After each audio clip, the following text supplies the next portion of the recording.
Hello, this is DrPaulCottrell, and I'm recording this on September 2nd, 2024. We're going to go over the protests that are going on in Israel and do a cursory overview of what's going on in the mainstream media about this topic. It's important to understand that these protests in Israel are gaining momentum. And as of this recording, the court in Israel has told the protests to stop their strike. So what's different about this protest versus other protests in Israel is that the unions now have been getting involved, and they were going to do a massive strike in Israel. So that would shut down many operations in Israel's economy and cause havoc in the society.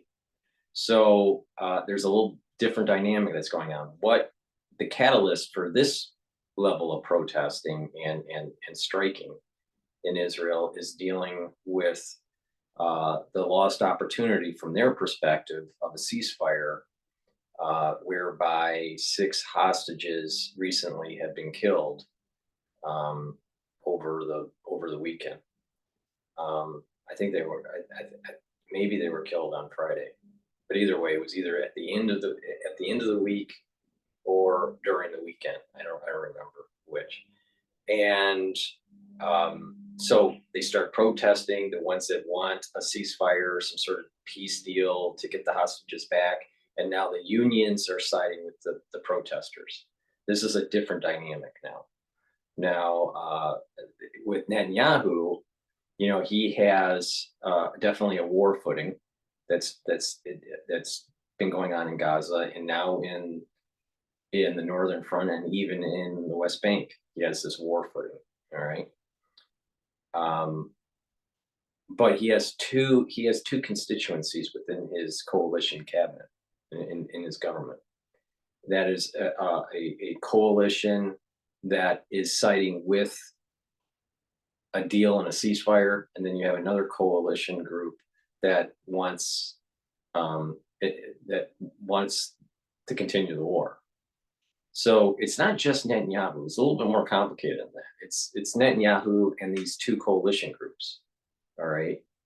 On top of now you have a larger society protesting, and now the unions are siding with the protesters. So it's going to evolve, and how this plays out, who knows?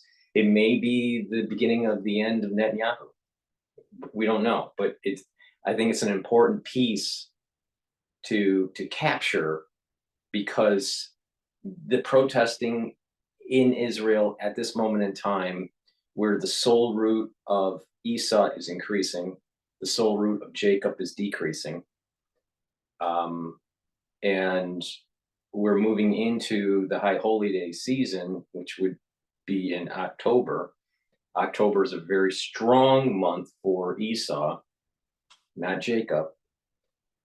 There might be some sort of October surprise that goes on with the general election in the United States. And the UN is going to be doing high-level talks on September 24th. Right? I have been saying for months now that I'm concerned with the date September 24, 2024. And that what I'm seeing is, it felt like UN and New York-ish. All right. Then we find out that on the agenda in the UN, that there is some sort of high-level talks that are going to be talking about with world events. All right.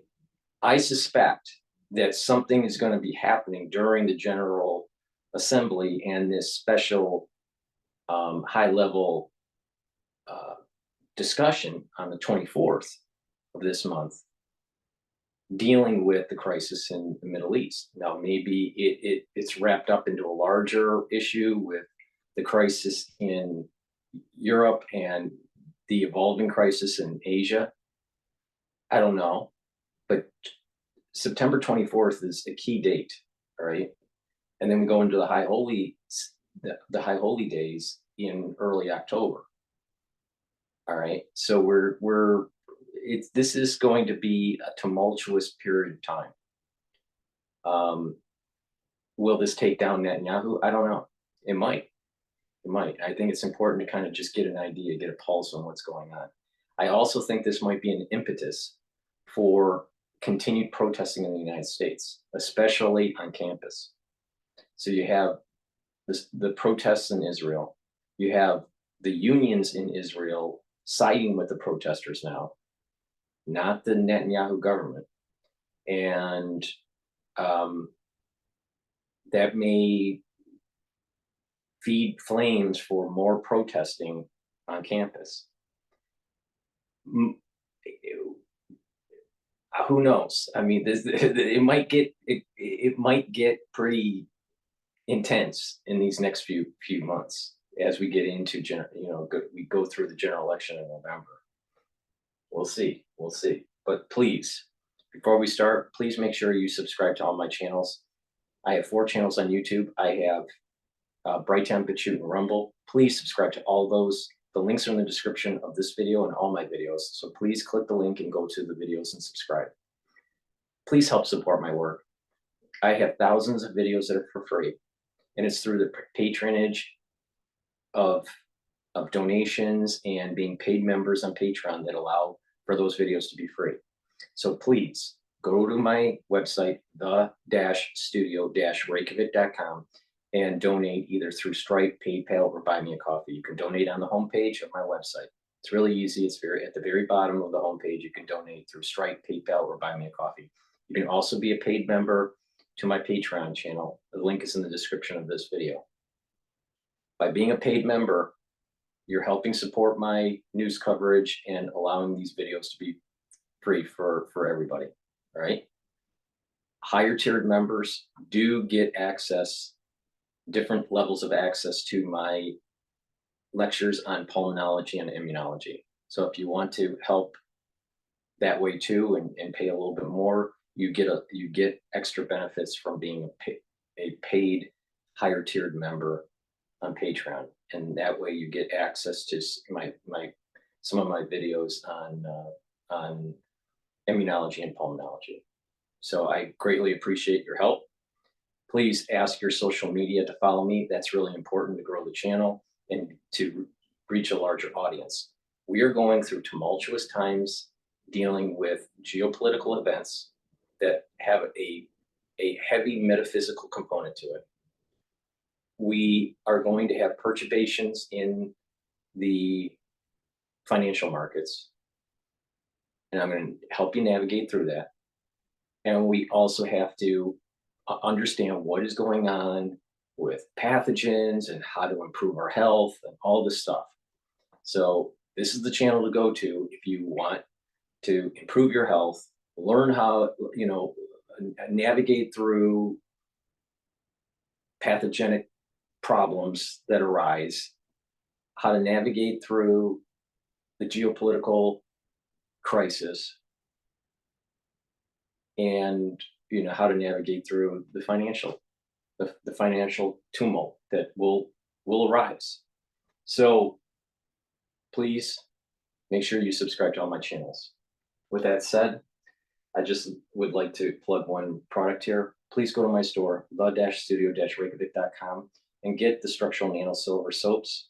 This one happens to be lemongrass, but I have 4 other varieties, so I have a total of 5 variety of structural nano silver soaps. Please go to my store, the-studio-reykjavik.com, and get this high quality soap. Get a couple bars for your household. It neutralizes pathogens. It's very high quality. It's way better than Dove. So please go to my store, the-studio-reykjavik.com. With that said, let's start with. Straight to that box. Yeah. Adjust the speaker.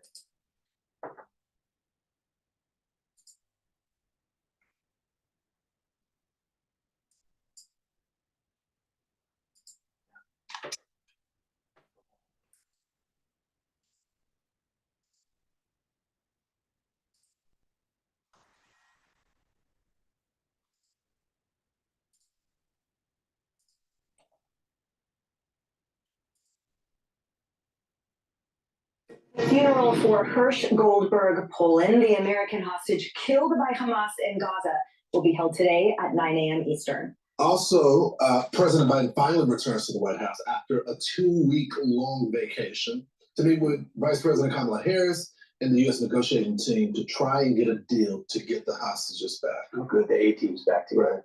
In New York City, thousands gathering at a vigil last night, remembering the 6 murdered hostages found in a tunnel in Rafah over the weekend.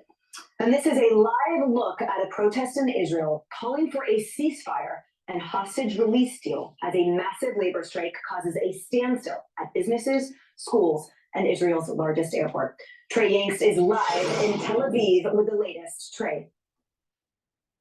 Yeah, hey guys, good morning. Demonstrations erupted across Israel overnight after the country's health ministry announced that 6 Israeli hostages had been executed in Hamas captivity. We know thousands of people blocked the main highway in Israel's second largest city of Tel Aviv.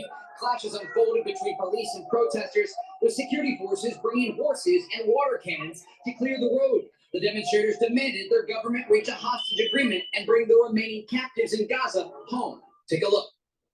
There are clear disagreements between Israeli leadership, between Israel's defense minister, Yoav Gallant, and the country's prime minister, Benjamin Netanyahu. For the people here in the streets of Tel Aviv, they are not interested in politics. They are not interested in what the government has to say unless it is bringing the hostages home. We do know that we want a For many of them, they aren't giving you, for the ones that are protesting and they want the hostages back, and I understand they want the hostages back, but they're not telling you what they're willing to give up. And like I said months ago, almost a year ago, all right, there's a fracturing of the Israeli population. They're fighting, there's a civil war that's going on between the conservative movement, or the more religious crowd, and the liberal crowd. So I'm going to put it, we're seeing something similar in the United States. It's conservatism versus liberalism, all right? Or socialism versus free market, capitalistic, representative government, all right? So, but we're seeing a fracturing even in our society, in the United States. But in Israel, the metaphysics of this is that this fracturing of the Jewish people is not going to be positive in the world. More destruction is going to happen. This is not going to be just Israel. There's going to be, if the Jewish people continue this fight between these two groups, these two main groups, conservative versus liberal, or religious versus non-religious, all right? It will fracture the society, and there's going to be a curse that comes down, and more destruction in the world is going to happen. This is not going to just be in just Israel. All right, there's a flow of energy that's either positive or negative, or blessing or curse, or whatever words you want to use. And that the makeup of that energy force is going to be based on how the citizenry of Israel conducts itself during these tumultuous times. If you listen to the liberal side of the argument in Israel, they'll say, we want the hostages back, but they're not willing to tell you what the deal is. They want a ceasefire deal. They want a ceasefire. Okay, what are they willing to give up? Because Hamas is going to want to have you give up something, right? So what is it? They don't really go into much detail. So when you get, the devil's in the details, all right? The ceasefire, Hamas isn't going to go, just give us a ceasefire and we'll give you the hostages back. Meanwhile, probably most of them are dead already. All right, so what's Hamas getting? And there's going to be more provisions for, Hamas is going to be forcing more provisions and in Gaza, but also in the West Bank. And if, we know that this is not true, but, if Hamas was all by itself, doing a ceasefire with Hamas doesn't stop Hezbollah. And Northern Front is getting hot and heavy now. So, I'm not sure that a de-escalation through some sort of ceasefire and some sort of hostage negotiation is really going to solve anything. If you ask a liberal, all right, ceasefire for a hostage deal, all right, what are you willing to give up here? Because Hamas is going to be asking for something much more than just a ceasefire. And these liberals don't usually tell you. This is the problem with that side of the argument. The other side of the argument is that they want to totally destroy Hamas, Hezbollah, and Iran, and move the boundaries to biblical time period. And eventually the Dome of the Rock goes down and the Temple Mount is rebuilt. I am surprised that the red heifers aren't sacrificed yet. I don't understand why that is. And something's not making sense. Why? I mean, I did like 14 videos on the laws and the regulations of the red heifer. I don't understand why it's not. It should have been.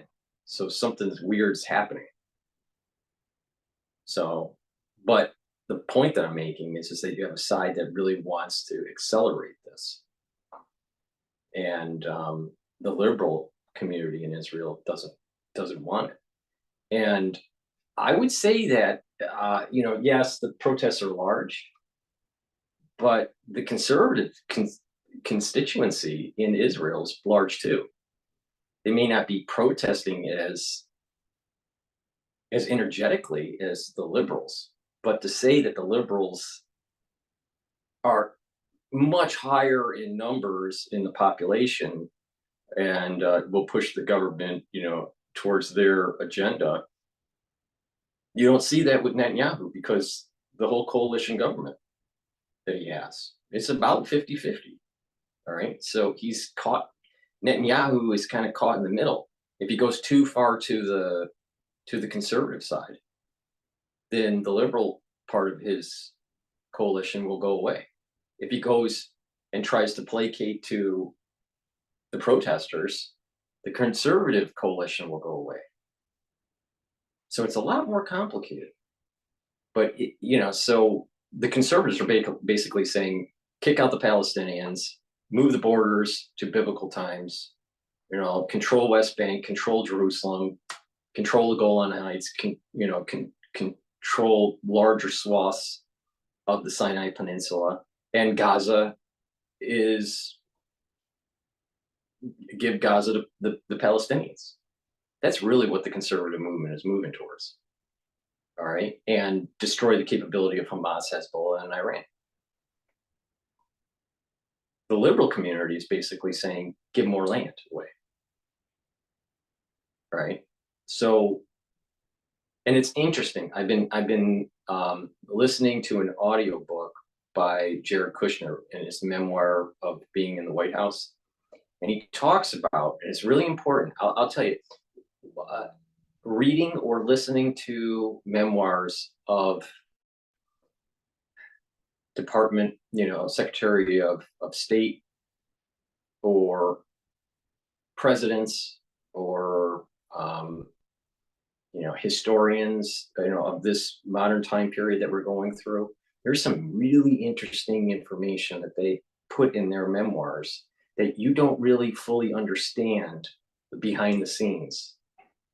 And Kushner talks about how they were trying to create this Abraham Accord and moving the embassy to Jerusalem, and how Tillerson didn't want to do it. And how presidents kicked the can down the road every 6 months and just kept the embassy in Tel Aviv. And then eventually Trump was convinced to do it. And all that behind the scenes wrangling, how the State Department didn't want to do it, how the national security state really didn't want to do it. They wanted to keep it just, status quo. So, there's a bigger theme going on here. there's a larger theme here.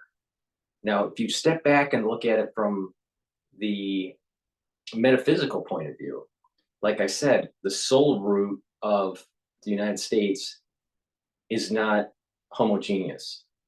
It's heterogeneous, but it's not equally heterogeneous. What I mean by that is the soul root of the United States is largely Jacob, but it does have Esau in it. All right. And we can align ourselves with Esau, or we can align ourselves with Jacob. If we align ourselves with Esau, we're going to be the United States will be cursed. If we align ourselves with Jacob, the blessing will happen for the United States in the long run. Now, as the curse happens to Israel because of this fracturing of its society, right? There's going to be a curse that's going to be coming down on Israel because of this fracturing between the conservative and the liberal.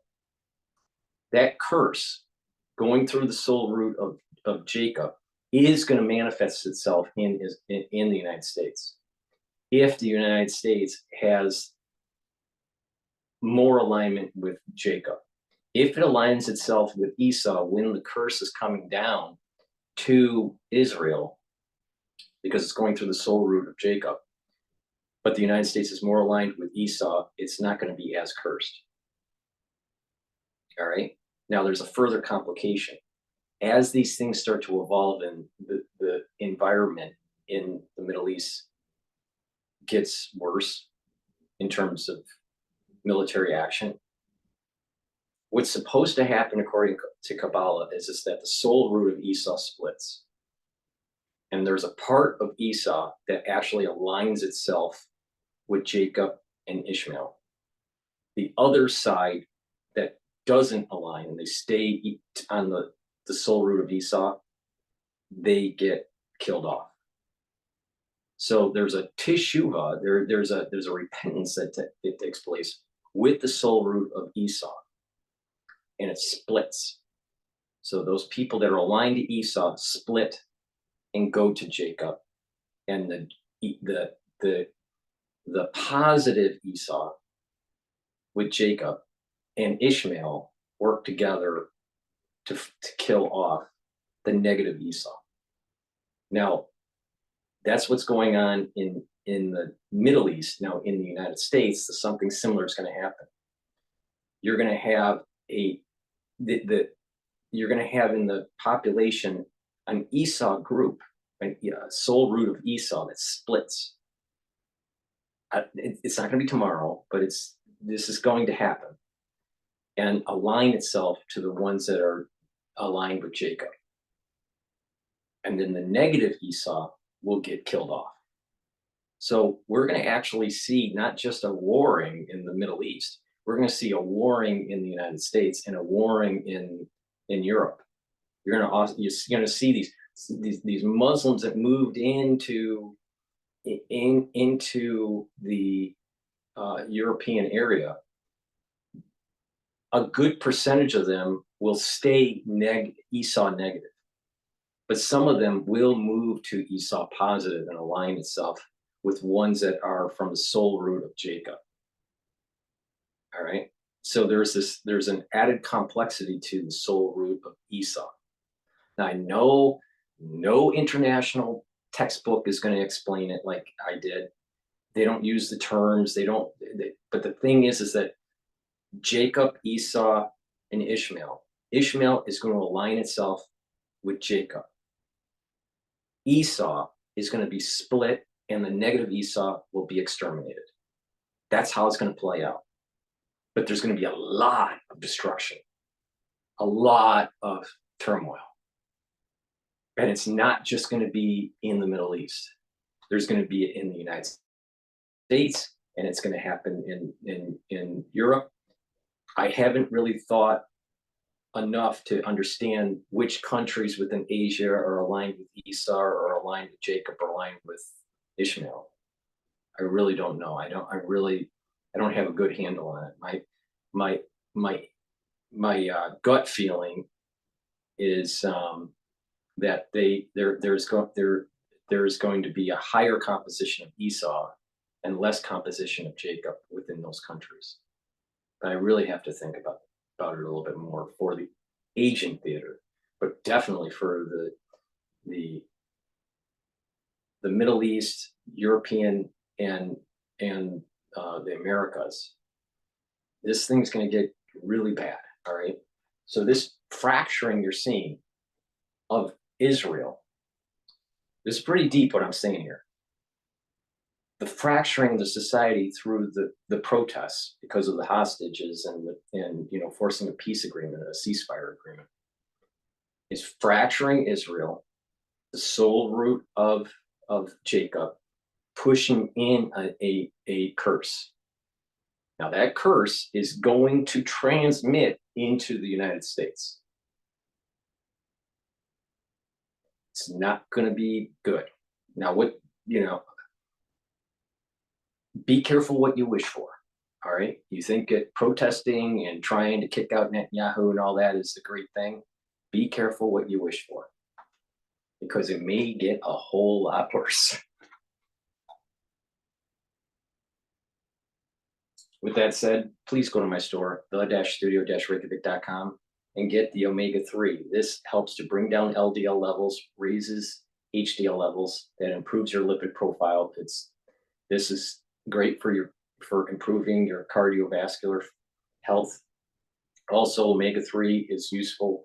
It prevents the red blood cells from sticking too much, which is what people are worried about since the 2020 crisis. So please go to my store, the-studio-reykjavik.com, and get the omega-3 to help to improve your cardiovascular health. And by maintaining a good lipid profile, you don't need to take statins. That's an important feature.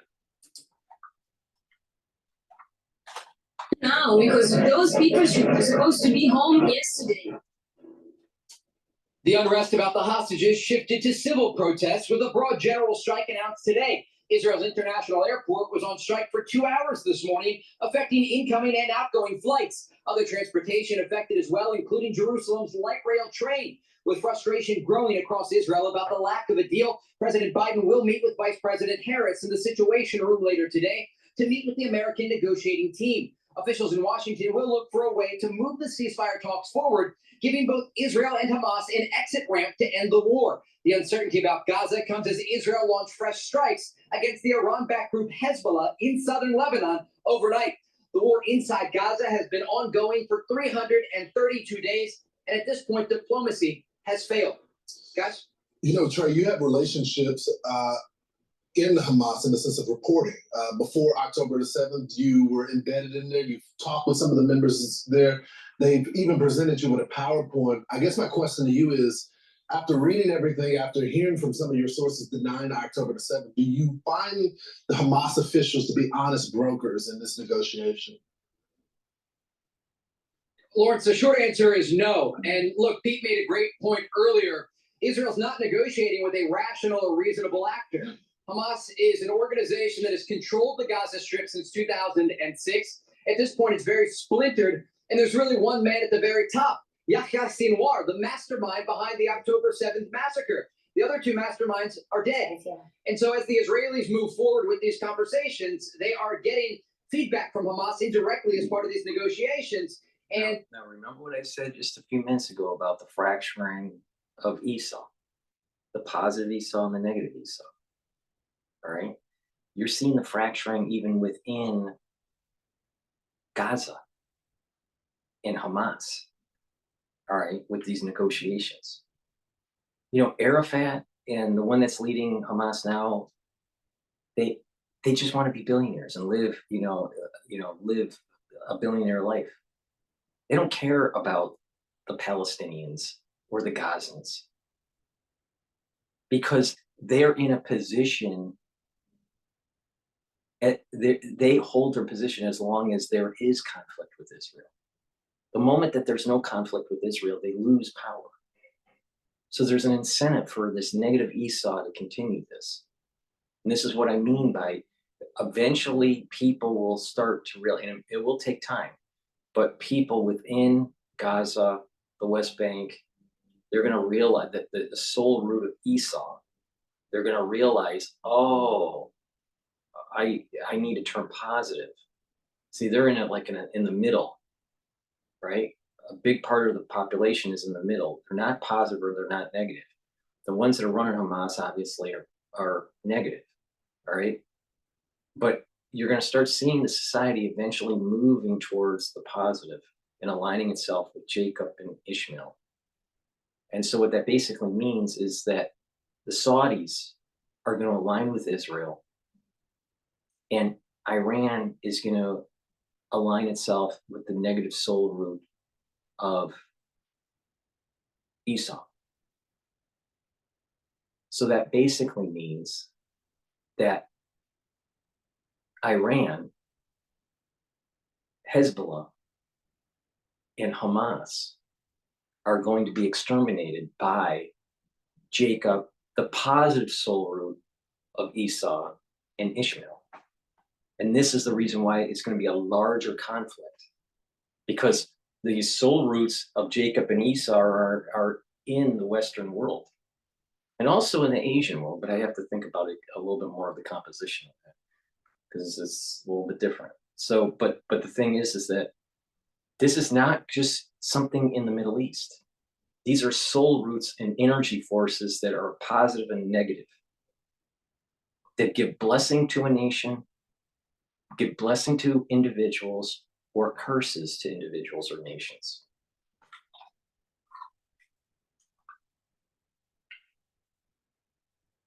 Now, if you really want to get crazy about the election, in Kabbalah, people that are leaders of countries, their soul, all right, battles in heaven, all right, or different planes, but in one of the planes, I'm not sure which plane it is. I don't think it's Yitzhak, but I think it's in, it might be in Berea, but in the plane, in a higher plane in heaven, for lack of a better term, but a higher plane, the soul roots of potential leaders and current leaders battle. So that means that from the general election in the United States, not only are we having battleground states, you know, to get better electoral votes and all this between Harris and Trump, but the soul root of Trump and Harris are battling themselves in one of these higher planes. And this explains that just near miss of the assassination attempt on Trump. And people would say there was, you know, a hand of God or there was some sort of divine intervention, but it's the battle of these souls in these higher planes. And it just so happened that Trump at that moment in time in the higher plane won out. Now, what is an analog to what we're talking about in biblical text? This is the battle of Jacob with the angel on the ladder. The ladder is going up to heaven. Jacob's soul root, all right, battling one of the angels. So this happens. We're seeing it. We understand it at a different level because of the plane that we're on. But there's other things happening that we can't see. We can only interpret or do an inference from the shadow that we're seeing on our plane, on what's happening at these higher plane levels. So for sure, Trump and Harris are battling in heaven. All right, there's a heavenly, and something's going to happen because however it transpires, however this thing transpires in U.S. politics, is going to determine the energy source that this country gets. A positive energy source or a negative energy source. The same thing, what happens in the politics of Israel with Netanyahu is going to determine how much curse it'll get and how much blessing it's going to get. Because it's not about really Netanyahu. It's about the battling of these soul roots. Now, once you zoom out and pay attention, it's about soul roots and not individuals. Then things start snapping together on why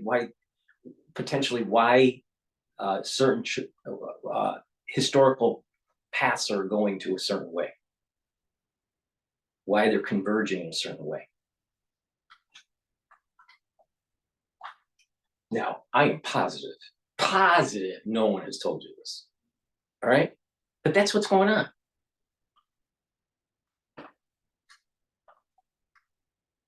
So be careful what you wish for. Be careful when people are promoting, quote, ceasefire, or kick out Netanyahu, or try to kick out Trump. Be careful what you wish for.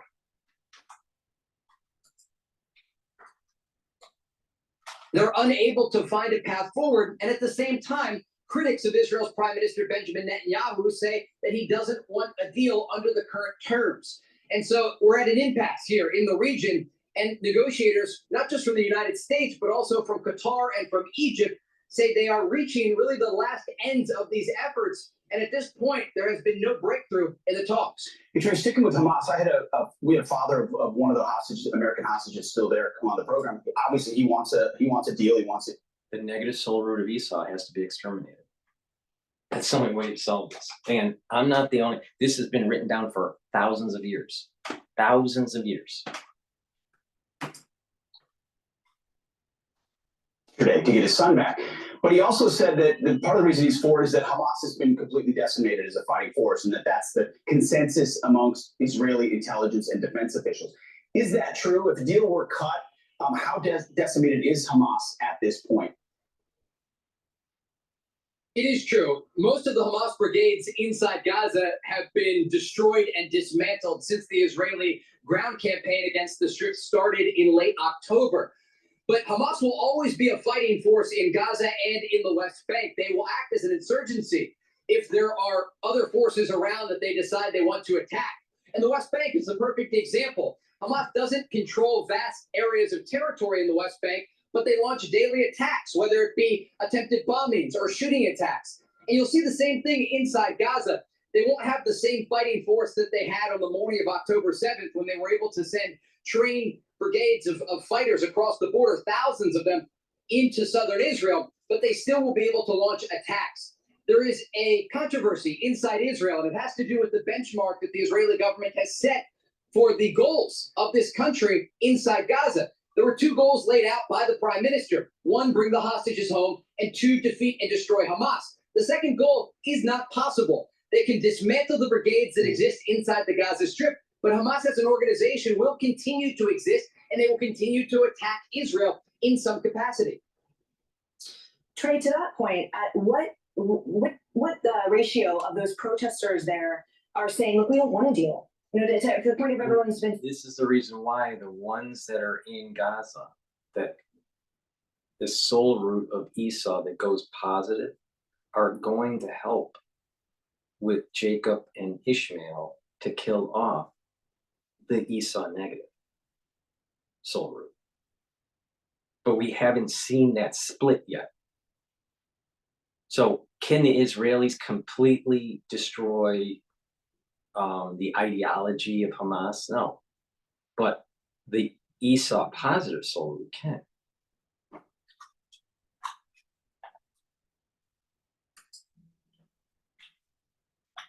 That's a deal with the devil. We actually aren't protesting to negotiate with terrorists. We are here advocating for the return of our hostages, and we want militarily a global support. Is there a representation of that voice there? Yeah, absolutely. And look, the demonstrators that were in the streets of Tel Aviv last night and into today represent a portion of this society. There are certainly people, especially in the Likud party, supportive of Israeli Prime Minister Benjamin Netanyahu, who say there should be no ceasefire, that the war should continue, even if that risks the lives of hostages. And that's part of the divide currently in Israeli society, and not just at the civilian level. At the very top of the Israeli government, there have been screaming matches in the cabinet between Israel's Prime Minister Benjamin Netanyahu and his defense minister Yoav Gallant. Gallant wants a deal. He wants to bring the hostages home and then restart the war against Hamas. Netanyahu does not want that type of deal at this moment in the conversations. And so it has created a rift between the leadership of this country and questions about what the prime minister, ultimately the decision maker in all of this, will do in the days ahead. Wow. Sorry, thank you. Sorry. I'm Steve Ducey. I'm Brighteon Channel. And I'm Ainsley Earhart. And click here to subscribe to the Fox News YouTube page to catch our hottest interviews and most compelling analysis. All right. Well, that's that. Let's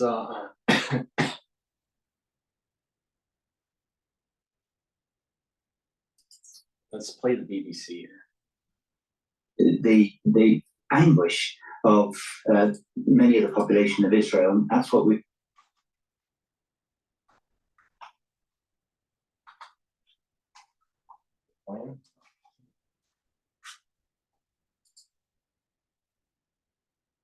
And groups representing the families of Israeli hostages are holding a general strike to press the government to reach a deal.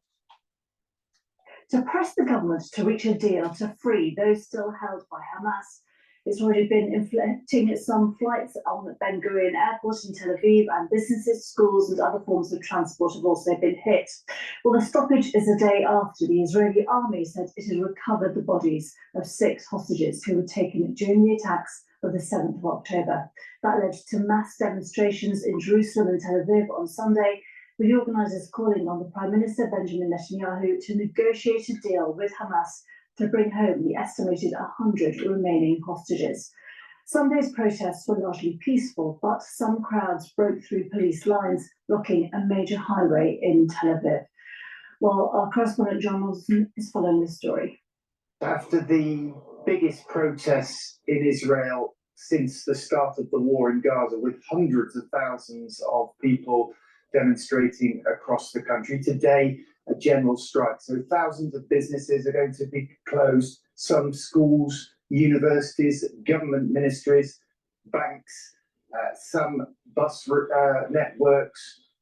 So we're expecting a major hit on the economy here today in Israel. And the outrage against Hamas is a given, but these protests are not about that. These protests are against the government of Prime Minister Benjamin Netanyahu, who is accused of pursuing his own personal political ambitions and his survival in sacrifice of a hostage release and ceasefire deal in Gaza. Mr. Netanyahu insists that the best way to get the remaining hostages out of Gaza is to keep applying military pressure on Hamas. However, many people in Israel don't feel that way, including some of the hostage families. They have accused Mr. Netanyahu of having the blood of their loved ones on his hands. There were chants of murderer at last night's protest. And it's not just the public, it is also within his own government. So we've had reports in the last week of a shouting match between the Prime Minister and his Defence Minister, Yoav Gallant, who says that, in effect, Mr. Netanyahu is blocking this deal with Hamas that the world's diplomats have been pursuing now for weeks and months. As I say, Mr. Netanyahu up to now has rejected that pressure, and he says that it is Hamas who are the murderers and that they will be pursued and punished. John Donaldson, there, our correspondent, that speaks to the former Conservative MP Alistair Burt, who also served as Minister of State for the Middle East. Thank you very much for being with us. When we look at events in Israel with these protests today, what political effect do you think that might have? The scale of the protests is certainly unprecedented. There's been thousands of people demonstrating regularly against Prime Minister Netanyahu, firstly for internal political reasons, and then sort of post-October the 7th, lately in terms of his handling of the crisis. But the scale of the protest, the vehemence of it, and the sense that the Prime Minister's strategy after October the 7th of seeking total victory of the elimination of Hamas and the recovery of the hostages has proved to be a failure, because it was impossible he was advised that you couldn't do both, and that advice has been borne out by experience. And the circumstances of the murders of the 6 hostages that have been reported have just increased the. That's why months ago I said that what Netanyahu should have done was that we'll try to rescue the hostages the best that we can, but we need to execute the war, destroy Hamas, and assume that the hostages will perish, either during the strikes, during the war, or through lack of care by their captors, or assassinations, or whatever. But the war needs to continue. See, that was the reason why they took the hostages, to prevent Netanyahu to go complete war on them. All right? Israel has been holding back for 2 reasons. One, because of the hostages and the whole inner fighting within the population and within his cabinet. And also the United States trying to prevent him to go full war on Gaza. So that Hamas was smart by taking hostages. Now, I haven't heard anything in the last 2 days that I've been doing videos on this subject, with the hostages, the recent hostages being killed and all this, and the strikes now. Not once have you heard that the killing of those hostages was a war crime. Not one. But when the war crimes were happening with the IDF, it's all over the news. Now, the soldiers from the IDF that have done war crimes, they need to be investigated, and if there's evidence of war crimes, they need to be prosecuted, for sure. But where is the outcry in the international community about the war crimes that Hamas did on the hostages? The media is biased against Netanyahu, against Israel, not for Israel. The media, the BBC here, I haven't heard anything about war crimes by Hamas with these 6 hostages that were killed. Now, maybe further investigation will prove otherwise, but my understanding of the facts, the fact pattern, is that those hostages were killed before they were rescued. They were killed by Hamas. Where's the outcry? Where's the outcry by the Israeli community that's on the liberal side that Hamas are barbarians and you have to treat them like barbarians? It's amazing. It's amazing. Now, you're going to be listening to these types of stories throughout the days and the weeks, and it may prevent me from going to sleep. So please go to my store, the-studio-reykjavik.com, and get the Good Night formula. This works. You need a good night's sleep to be well rested, to detoxify your body, and to consolidate memory.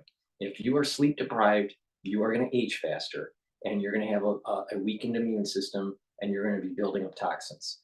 And there are studies that show that chronic sleep deprivation can produce early onset dementia. So please go to my store, the-studio-reykjavik.com, and get the Good Night formula. It has tryptophan and melatonin in it.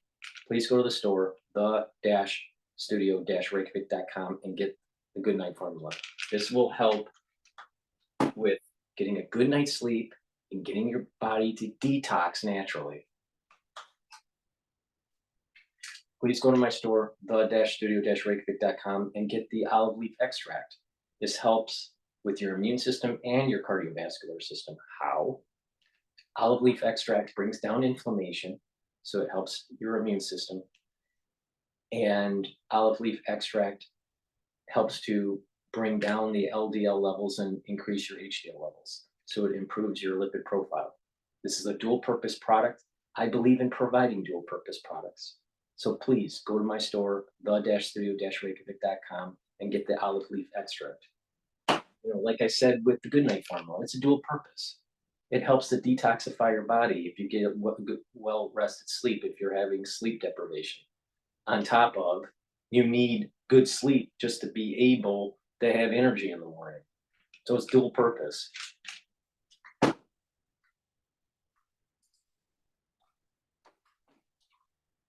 The anguish of many of the population of Israel, and that's what we've seen. Whether it will change Prime Minister Netanyahu's policy is difficult to estimate because he is trapped by some in his cabinet who do not want him to make a deal with Hamas, those are the extreme right-wing ministers, and he himself has set on a course where he can only succeed by delivering what he has already promised, even if it's impossible. So it's very hard to say what the immediate impact on the politics will be. And you know, even if he was to be swayed by these protests, when activists say that they want a Hamas hostage deal, have they spelled out exactly what they're prepared to concede for that? Exactly. Hostage families and friends in Israel that I've spoken to, and many people have said they just want the hostages back. The terms of the deal are of less consequence at present than physically returning those hostages that are still alive, and sadly the remains of those who are not. And the desperation that was evident in the faces and the comments of the families over the weekend. The assumption is it will be a deal for return of Palestinian prisoners being held by Israelis, both on the West Bank and elsewhere.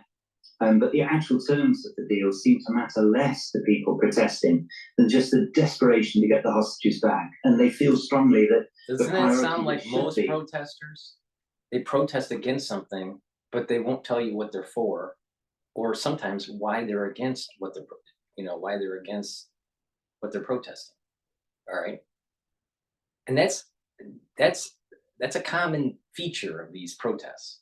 You ask someone that has Trump derangement syndrome why they have it, they can't really articulate why. It's just orange man bad. They don't have a real good reason.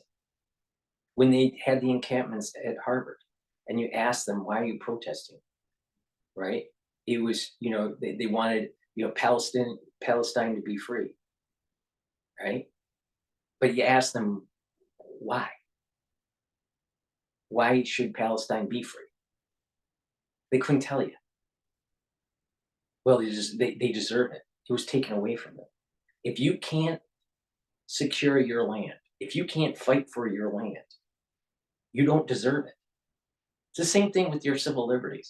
If you don't protect your civil liberties and fight for them, you don't deserve them.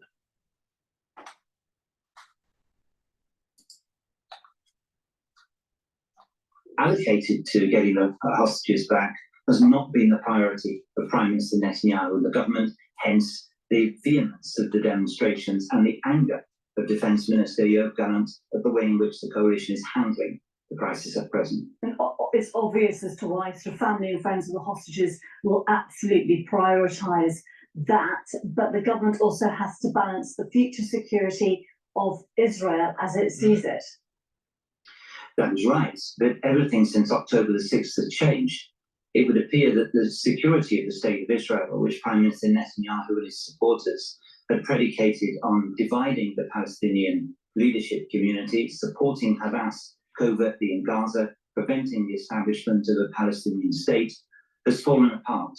And the anger in Israel is directed at the failure of that overall political security policy, as well as the atrocity that took place on October the 7th, for which Hamas bears complete responsibility.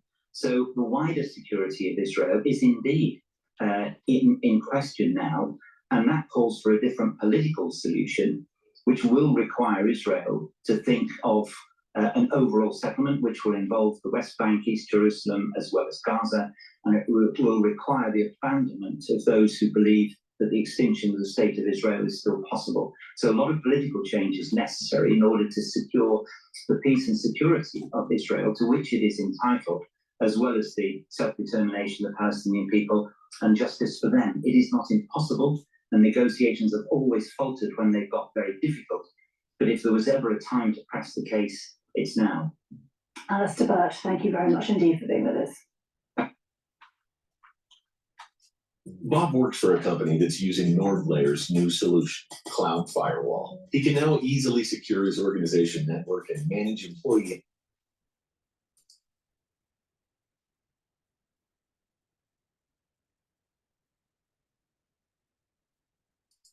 Al Jazeera. And if this threat Israeli Finance Minister Bezalel Smotrich is trying to put a halt to the general strike. He's asked the Attorney General to impose a ban, saying the industrial action will have significant economic consequences. Opposition leader Yair Lapid has called for a complete government shutdown. Well, joining me now on set is Tamer Karmout. He's Associate Professor of Public Policy at the Doha Institute for Graduate Studies. And so here we have the head of Israel's trade union joining forces with the families of the Israeli captives in Gaza. How significant a development is this? Mariam, it's very significant because we're talking about the unions. Israel is a very proud state with a very strong history or visible history for unions in its establishment and creation. And unions are an umbrella for all political parties, for all citizens. So when unions take such a decision, it means that there is a broad force, a broad spectrum of the Israeli society is backing it or supporting it. So I think it's significant because unions can really cause serious troubles for Netanyahu. These are not political parties. These are bigger than political parties, and they can mobilize more people behind them. And if this strikes continues and gains more momentum, we could see some serious divisions in the Israeli government, and Netanyahu will not be in an easy corner at all. So it's too early to gauge whether the protests and the general strike poses a threat to the government? Correct. It's too early. It's yet to be seen because so far we have, what we see is the estimates are like 500,000 demonstrators. But if the numbers grow and most importantly continue, we could expect some pressure on Netanyahu, serious pressure, and then we'll see what will happen. Is it important to make the distinction within this protest movement? They are protesting the displacement of the Israelis in the north of the country and calling for the release of Israeli captives in Gaza. But is there still this apathy to Palestinian suffering? I think yes, apathy still there exists, and now the focus more is on the fatigue within the Israeli society, this exhaustion, because this war has lasted for longer than it was expected. It was supposed to be a quick war with quick achievements, but none of this has happened. Of course, the war brought catastrophic impacts on the Palestinians, but at the same time, to a lesser extent, to Israel. But Israel is an advanced country, an advanced political, economic country, and it's not used to engage in long warfare. Israel, since its creation in the Middle East, has been used to achieve quick military victories and then get back to normality and this sense of normality. But now it's not there. They're not used to engage in these long warfare, and I think it's telling a lot. You see these economic indicators in Israel. Everything is being downgraded. Economically, do you think is there some way Prime Minister Netanyahu could use it then to his advantage? It's a tricky thing because yes, he can use it to his advantage in one way. The way he frames the issue. He frames the issue that if we stop now, we will be at a strategic loss as a country in a very volatile region, the way he frames it. But some opponents would say, well, there are other ways to do it, other ways to resort to peace. And when we say peace, it's not about ending the war in Gaza. We're talking about permanent peace to end the last occupation on earth and allow Palestinians to have their statehood, independent state. And I think this is where the center of the debate should be in the Israeli society. And maybe the Gaza war has opened the eyes of many Israeli commentators, analysts, even among the society on this issue. For how long Israel can sustain these wars? I mean, the only shortcut to end this war is to resort to peace. But with the likes of Netanyahu and Sumtrich and this fanatic right-wing coalition, I don't think this will happen. So if Israel to save itself and to resort to this peace in the future, long run, in this volatile region, I think the Israelis need an awakening from within. And but again, we're not there yet. So let's see how things evolve. Professor Tamer, thank you. My pleasure. Before we go to CNBC, please go to my store, the-studio-reykjavik.com. We're going into the cold season where we're going to probably see an uptick in incidences of influenza. We're going to see an uptick in incidences of SARS-CoV-2, maybe even RSV, maybe even Mpox. It's really important to be prepared. Now, how do you prepare for the cold season? You can prepare by getting the drops and the lozenges that I have on my store, the-studio-reykjavik.com. I have blueberry drops in 100 count. I also have a new flavor, cherry, in 100 count, and honey and lemon in 100 count. All right, so please go to the store and get a couple bags of the drops. I also have 2 different versions of lozenges that are slightly bigger than the drops. They are, I have it in Manuka honey or in elderberry zinc. Both of these bags have 21 count. So the moment you have an irritation for your throat, right? Take a lot of lozenges or take the drops, okay? Really important. The moment you start feeling that irritation, and what happens is that these are made from structural nanosilver. So it's going to neutralize the pathogen. You're going to create the secretion around this irritant, a chemical irritant, antigen, or pathogen, and it'll neutralize it. And you're creating secretions and protecting that mucosal barrier. That's important because if that barrier is disturbed, if that barrier is weakened, you have a higher chance of getting an infection during the cold season. So it's really important to maintain good mucosal barrier in your oral cavity.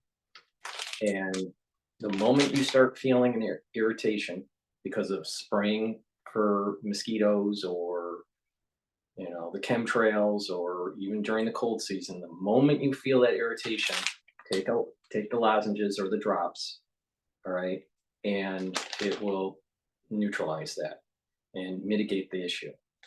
So you should have a couple bags of these at your house. So right when you need them, you have them. It's really important. So go to my store, the-studio-reykjavik.com, and get the lozenges and the drops. In addition, I also have the structural nanosilver gel. You put this on your skin, it'll neutralize pathogens for 5 hours. You can put it around your face, around your nose, around your ears, around your eyes. You can lightly coat your nostrils. You can apply it on your skin as a skincare, a daily skincare. You can also put it on a cut, an abrasion, or a minor burn and help to heal it. So this is a dual purpose product. So please go to the store and get the structural nanosilver gel. You're gonna need this for the cold season. And if you have an outbreak of in your community of Mpox, I'd start using the structural nanosilver gel every day.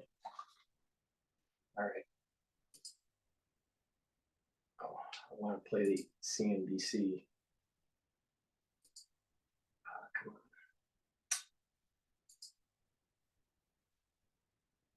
on. I lost it. Maybe I can find it again. Well, the Israeli Finance Minister Bezalel Smotrich is trying to put a halt to the general strike. He's asked the Attorney General to impose a ban, saying the industrial action will have significant economic. I lost that one. So I'm going to play.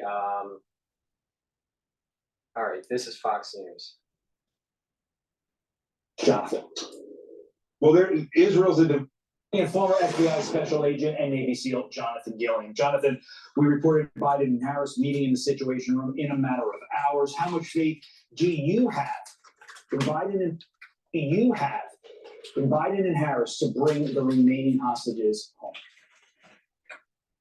I don't put faith in Washington D.C. politics. I put faith in God, but when it comes to especially Biden and Harris, if we look at what they've displayed historically, they're going to push out some sound bites. They're going to make claims to appease their voters, but not to upset Israel too much. And I don't think anything will occur. If there's airstrikes or if Iran tries to attack Israel through the air, perhaps the United States will lend a hand there. But I don't think anything's going to come out of this. They don't want to risk it. They've shown that they don't risk force. The Biden-Harris administration is worried because the Harris campaign for the general election is worried that there's going to be civil unrest in the United States.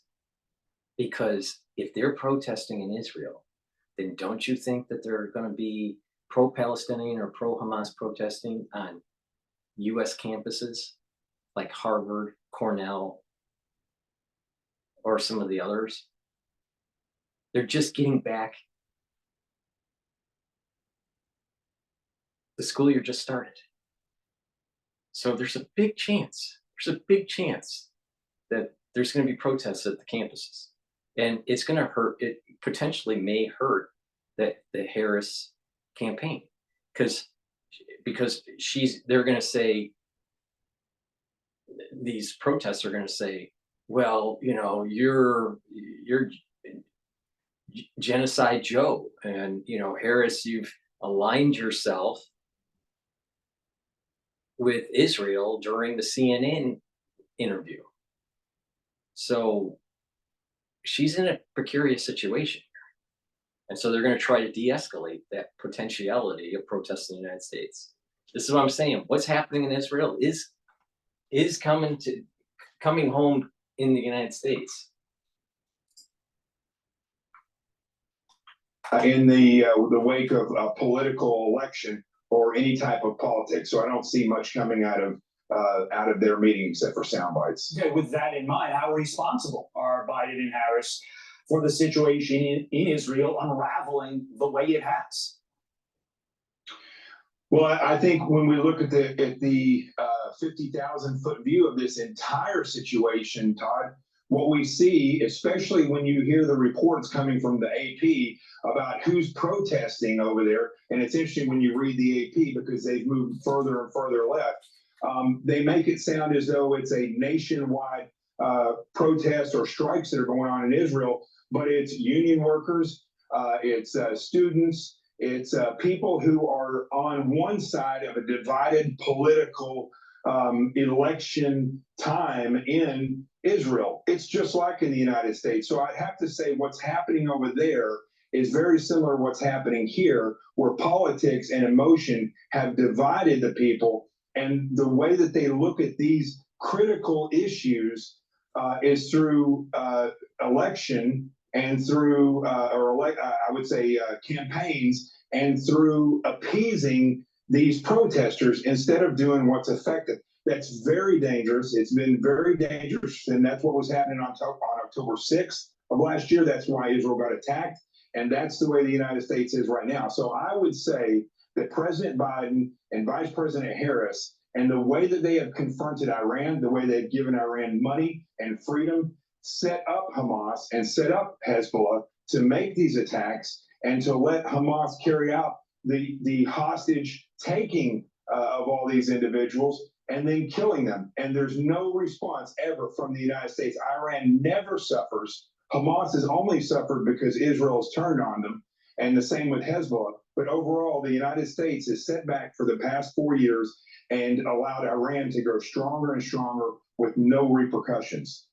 There are some that are saying the hostage executions and subsequent protests / strikes that we just saw on our screen, that they're going to be the turning point. But listening to your last couple of answers, it doesn't sound like you agree with that. Your thoughts, Jonathan? Well, Israel's a divided population. There's many people who support the total victory plan of Netanyahu, and then there's a large group that supports a ceasefire in the hopes that they'll get hostages back. But Iran, Hezbollah, Hamas, they've all shown, all their proxies have shown that never works with them. If you appease them, then they will take advantage of it. If you use force, they take a step back. So any type of ceasefire with Iran, Hezbollah, and Hamas is only a temporary fix.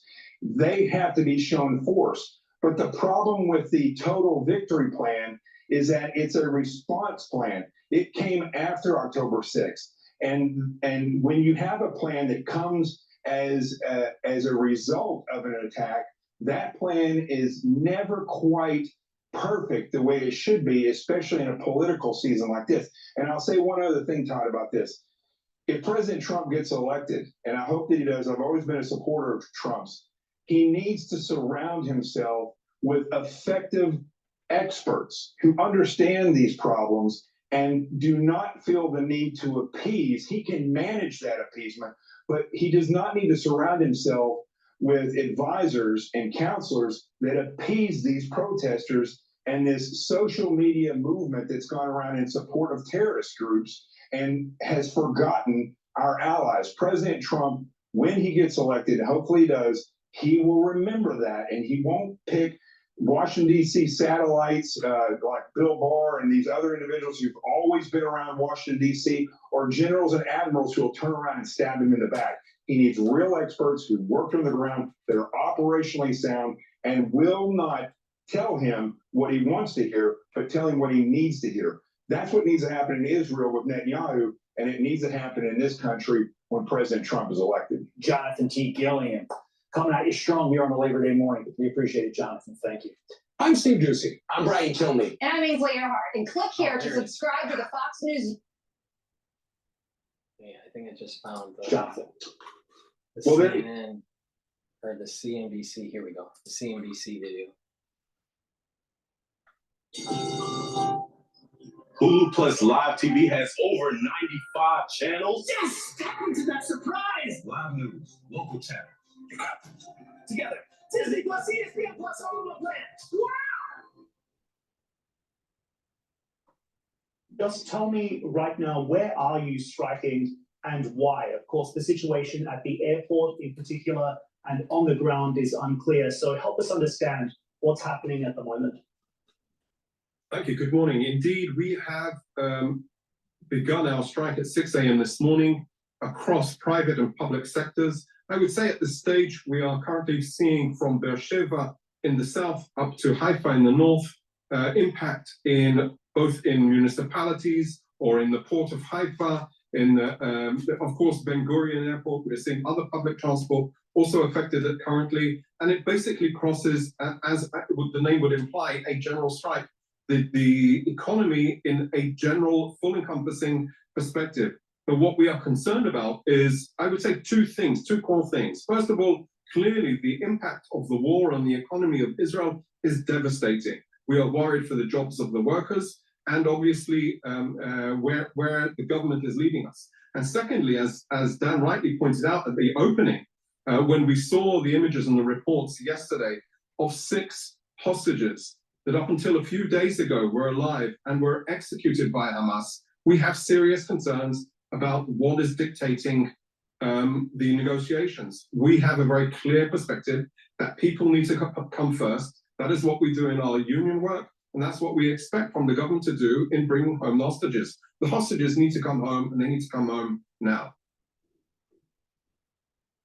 Peter, of course, we're monitoring the economic impact of all of this and the disruption that this is causing on the ground in Israel. How do you respond to critics who say this strike is going to harm the economy and it lacks a legal foundation?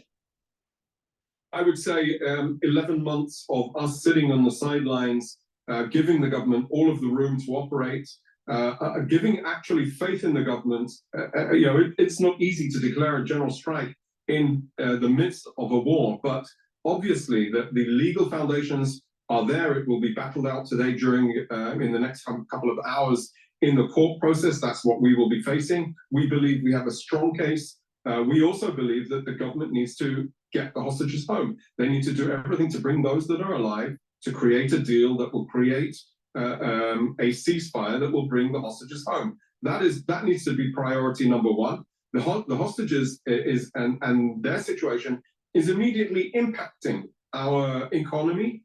It is impacting how the cost of living here, the credit that Israel is getting, and you know, this is from our perspective. It's gone on for too long, and that's why we are striking today. Hopefully, the government will listen. We expect them to listen. The fact that they're taking us to court means we've got their attention, rightly so. And we need to, you know, this can go either way. The government can decide to come forward to negotiate in good faith with, in order to bring home the hostages. And we can try and get in a situation where we can get back to normal. The reality is one where Israeli hostages, the hostages being held by Hamas, they need to be priority number one. Those that are alive need to be brought back. They've gone through 11 months, almost 11 months of this. It needs to be put to an end. Just tell me right now, where are you, Jonathan? Well, Israel's a divided population. There's many people who support the total. All right. All right. This is the. Same deal. All right. This is Hamas. This is To Hamas, we speak to a Al Jazeera.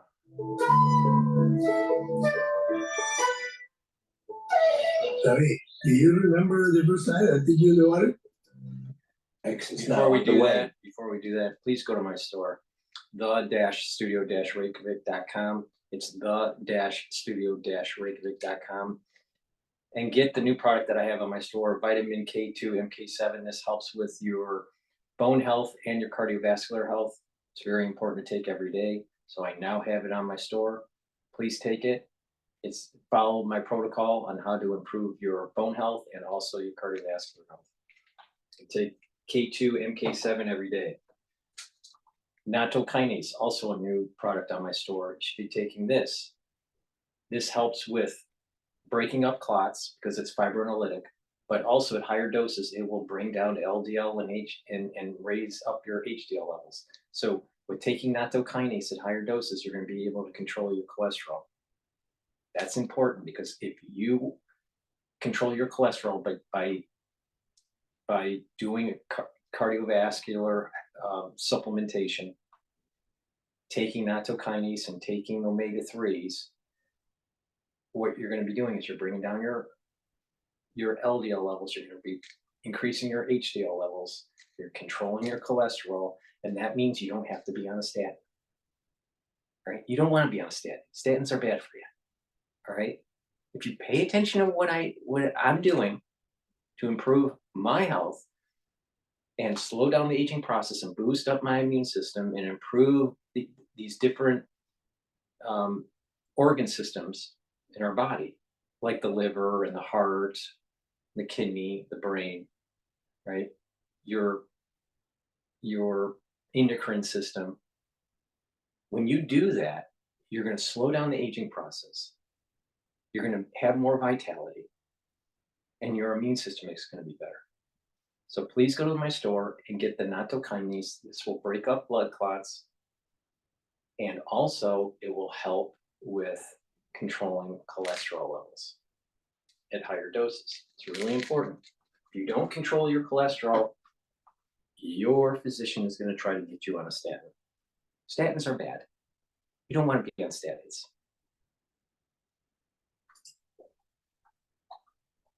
Largest trade union says it wants to pressure the government of Benjamin Netanyahu into signing a Gaza ceasefire and captive release deal with Hamas. The action was called after the bodies of 6 Israeli captives were recovered from a tunnel in southern Gaza on Saturday. Well, the strike follows huge protests in cities across Israel on Sunday night. Tens of thousands of people rallied in Tel Aviv in some of the largest demonstrations since October the 7th. Police have made dozens of arrests. The protesters are demanding a ceasefire deal to release the remaining captives in Gaza. And Hamas has blamed Israeli airstrikes for those deaths.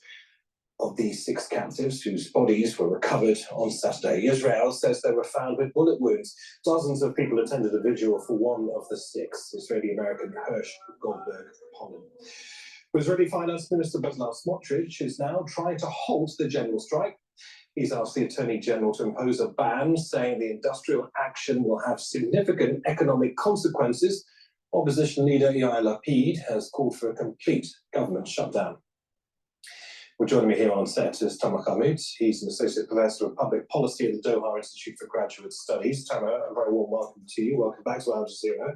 I think the most obvious question is whether or not these massive strikes, this action that we're seeing in Israel, will have the power to force Benjamin Netanyahu's hand.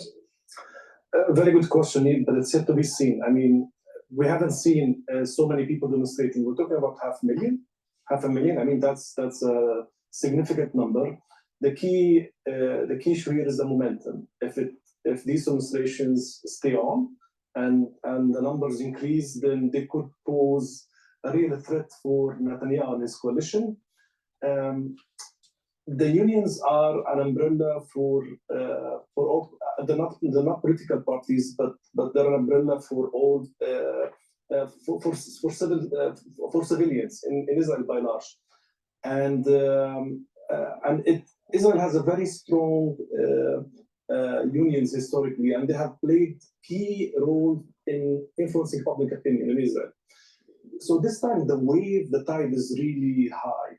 And it would be interesting to see how would Netanyahu deal with such protests, especially that he has a very angry minister in his coalition, Smotrich, who has been threatening the unions, and that is unprecedented in Israel's history. I mean, given what Israel is, it's a social welfare democracy, and unions play a central role in shaping politics and public opinion to a great extent.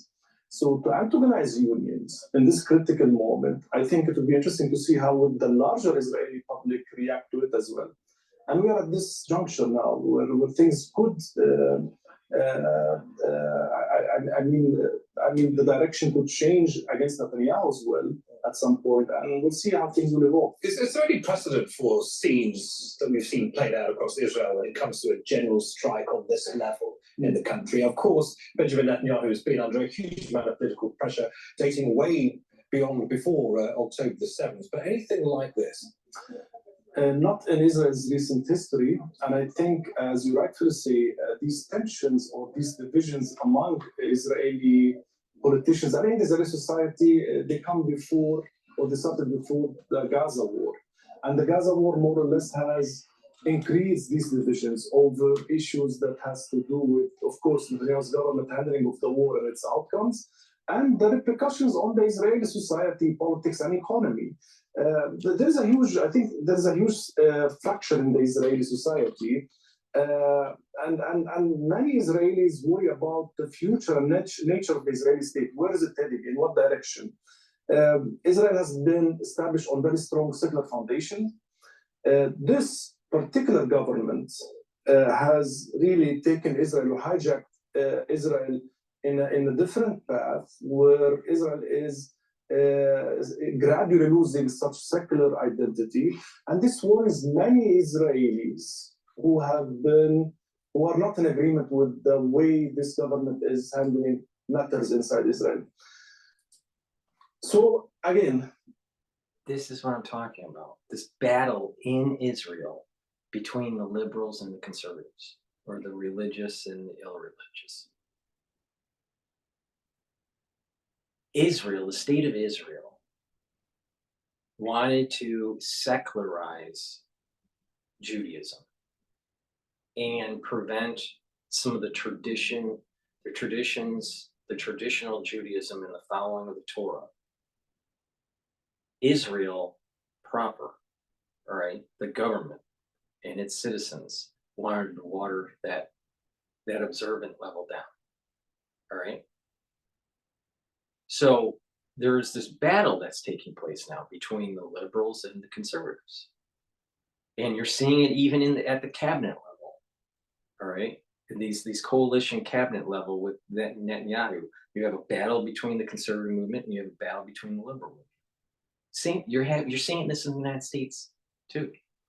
A more conservative mindset for the country, where it's free markets, it's God, country, and family, versus liberalism, where it's socialism. It's about secularism. It's about atheism. It's about a lower affinity to country. It's about the destruction of the family unit. Right? So you see these battles that are taking place here.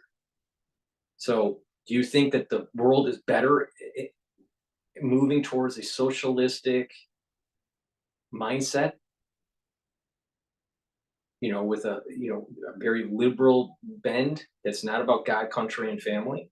Or do you think that society needs to be strengthening God, country, and family? Now, I think that conservatism is better for Western democracies, not liberalism.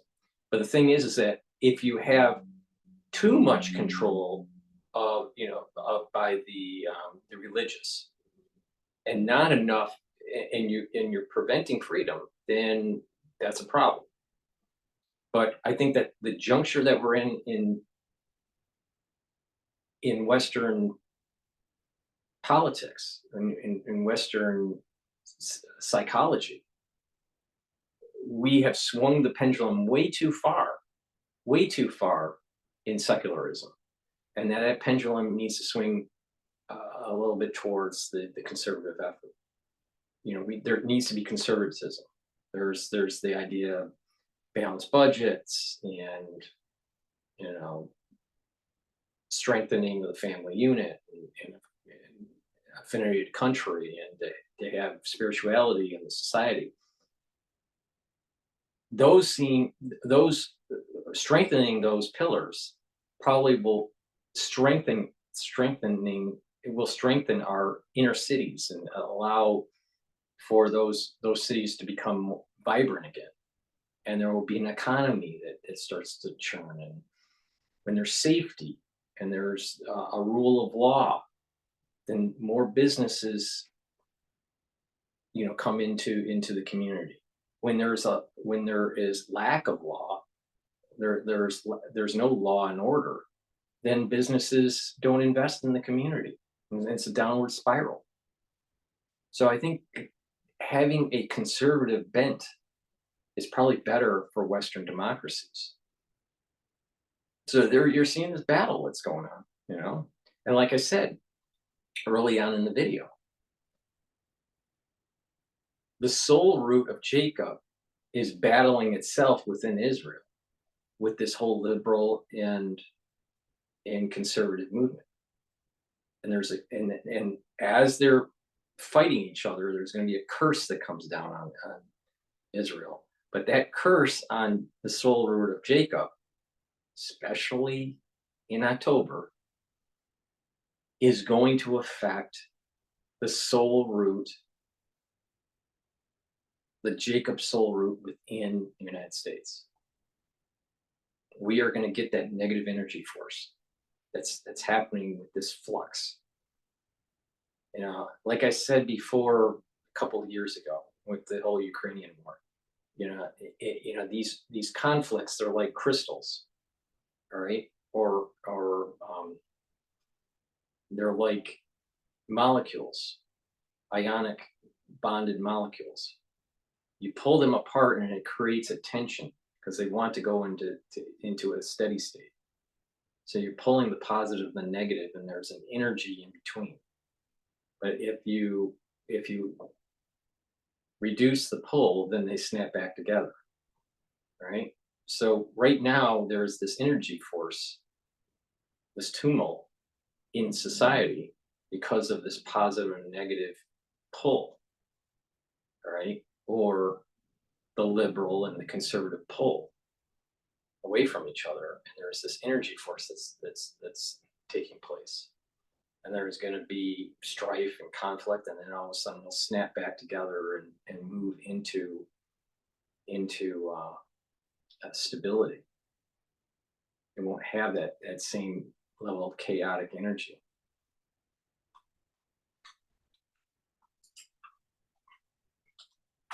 numbers matter, momentum matters at this point. So if the numbers keep growing and the momentum keeps going on, I think Netanyahu will be in a very narrow corner. And if hopefully this also is accompanied by some pressure from the US using its leverage, when I say pressure, genuine pressure this time, not shows, like, you know, maybe he will have to get out of his narrow corner and change the discourse of his politics. All right. Tamer Kamut, many thanks for joining us. My pleasure. Well, Udi Goran is a leading member of the Hostages and Missing Families Forum. He joins us now from West Jerusalem. Very well. Before we go to the next segment on Al Jazeera, please go to my store, the-studio-reykjavik.com. The link is in the description of this video, and get the NAD+. I take this every day to help boost up my energy. It's synergistic with niacin and also NMN. So this helps to boost up those energy levels. NAD+ also helps to repair damaged DNA. As we get older, our DNA gets damaged and we need a little bit of help to repair it. And that way, by repairing damaged DNA, you're preventing cancers and you're preventing age-related problems with your cells and your tissues. So go to the store, the-studio-reykjavik.com, and get the NAD+ to boost up your energies and repair your DNA. Our DNA also gets damaged, not just by getting older, but by the chemicals that are around us. So the bug spraying that's going on with the mosquitoes, that's going to cause damage to your cells. It's going to affect your endocrine system, the spraying, and affect your immune system and cause damage to the DNA. So it's really important to take NAD+ to help heal that DNA, all right? In addition, NAD+ helps with protecting neural health. So please go to my store, the-studio-reykjavik.com, and get NAD+. Protect your neurons, boost up that energy level, and repair your DNA. Really important. This is taking lessons learned from the anti-aging and the longevity subculture to be able to boost up your body and to slow down that whole aging process. Right? This is a compound that anti-agers take all the time. So please go to the store, the-studio-reykjavik.com, and get the NAD+. Ubiquinol, the active form for CoQ10. CoQ10 is an antioxidant. It also helps with boosting up your energy levels, so it's synergistic with NAD+. In addition, it will help with neuron health. So please go to my store, the-studio-reykjavik.com, and take the Ubiquinol, which is the active form of CoQ10. This is a new product on my store. I've been taking Ubiquinol for many years, and now I can provide it on my store so you can add it to your stack. So please go to my store, the-studio-reykjavik.com, and get the Ubiquinol. It's very important, helps boost up your energy levels, helps with the mitochondrial health, helps with your neurons. It's an antioxidant. If you'll notice, there's a pattern, and I keep on saying, bring down inflammation, boost up your energy levels, improve your mitochondrial health, bring down those free radicals, neutralize pathogens. These are major pillars from the whole anti-aging and longevity subculture. And this knowledge can be translated into just everyday supplementation to improve your immune system, to improve your health, to improve your energy levels, so you can be more vibrant. Now you couple that with things like proper diet, proper exercise, filter your water. You need to stretch. You need to do balancing exercise, and you need to train your mind. You need to read, write, and talk to people in the real world. Smart devices have been documented to lower IQs and lower attention spans. So, overuse of iPads and iPhones, smartphones, and overuse of computers and stuff like this actually makes you stupid. That's what the research is showing. So if you have a child, they're starting to develop neurologically and they're learning things, as like a sponge, and you put them in front of TVs and smart devices and all these things, they're not getting smarter, they're getting dumber. So, be careful about the overusage of these smart devices as adults and as children. Very important because attention spans are going down, IQ levels are going down, creativity is going down. So you need to challenge your mind. That's another pillar. And when you do all these things, you'll be amazed on how your body changes over time and gets better and improves. And you will start seeing that your body is at a better level than it used to be, and your body is better than the control group, which are maybe friends, family, coworkers, whatever, that aren't doing the same things that you're doing in terms of improving your health. So follow my advice: proper diet, exercise, balancing, train your mind, mindfulness, filtering your water, proper supplementation. Welcome to Al Jazeera. So I understand that you have just been at the Knesset speaking to members of parliament. What are they saying to you? We are actually coming here every single week to speak to them, speak out in the committees, and make our voices heard in the House of the People. I'm still in the Knesset, and we will be here for a few more hours. What we hear from them, it's really, different. It differs whether it's out in public or it's behind closed doors.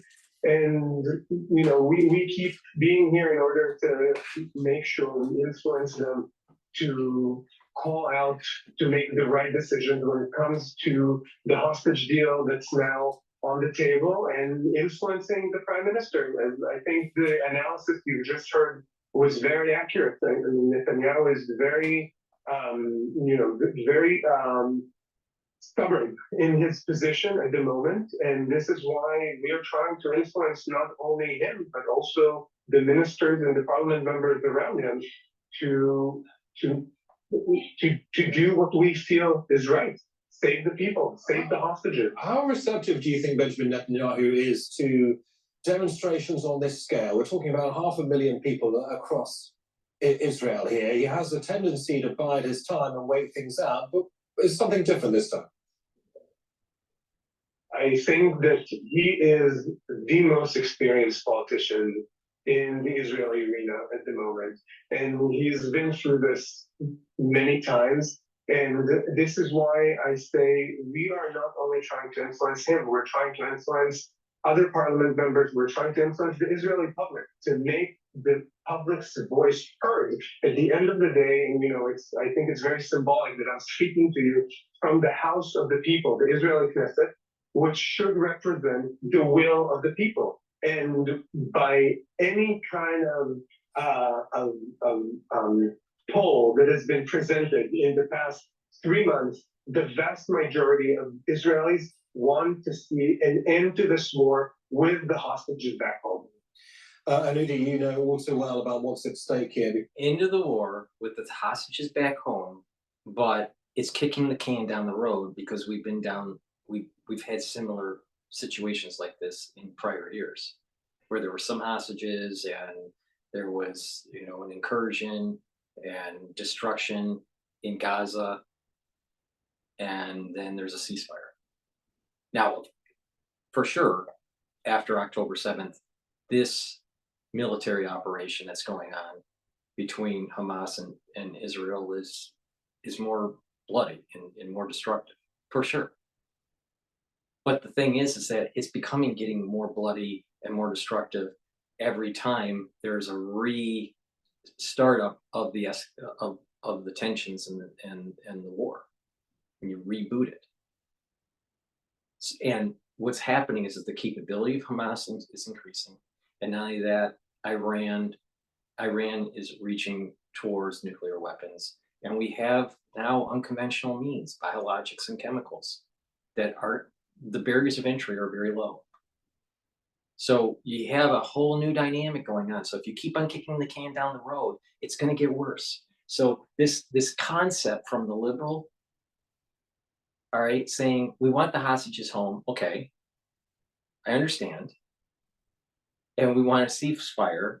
Well, that's just only going to kick the can down the road where the situation is going to get even worse, where potentially there's more hostages later down the road, or there's more Israelis dead because of unconventional warfare, or more capability with drones and these rockets from Hezbollah and Hamas.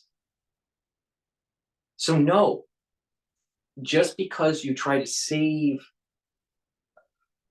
hostages, let's say 100 are left, most likely there's not 100 left. There's probably far fewer than that because they probably have passed away already.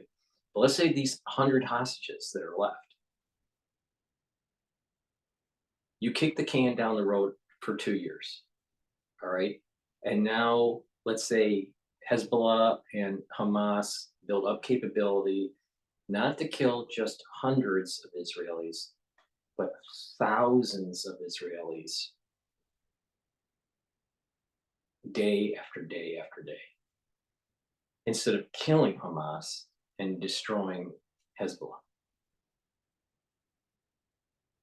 So you saved 100 people only to lose thousands of people later on the Israeli side. Does that help? And then the Israelis will kill tens of thousands of Palestinians. So there will be more war and destruction and death if you kick the can down the road.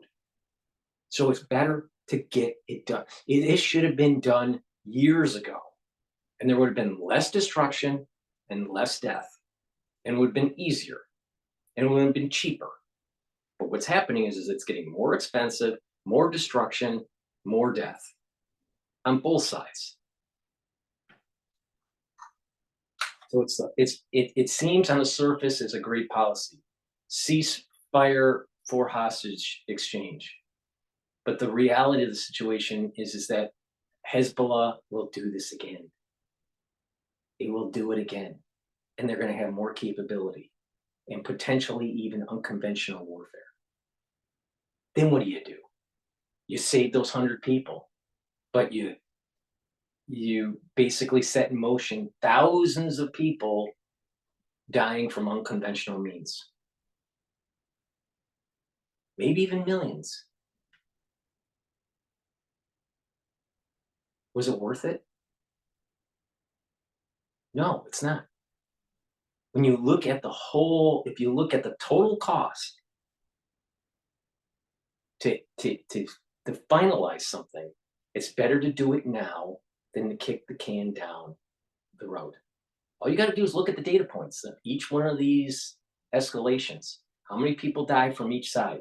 How much did it cost? And it keeps on going up and up and up every time this tension gets rebooted in the Middle East. You got to solve it. You got to end it. And the only way to end it is one side destroys the other. He's wrong.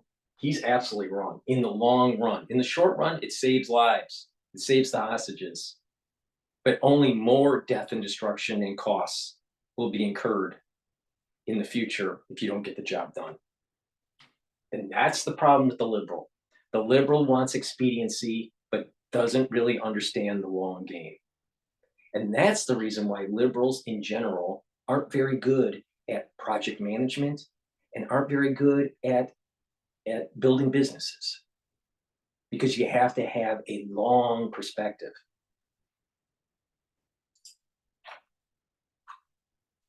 Well, Cousin Tal was killed on October the 7th. I mean, the Netanyahu government insists on defeating Hamas first.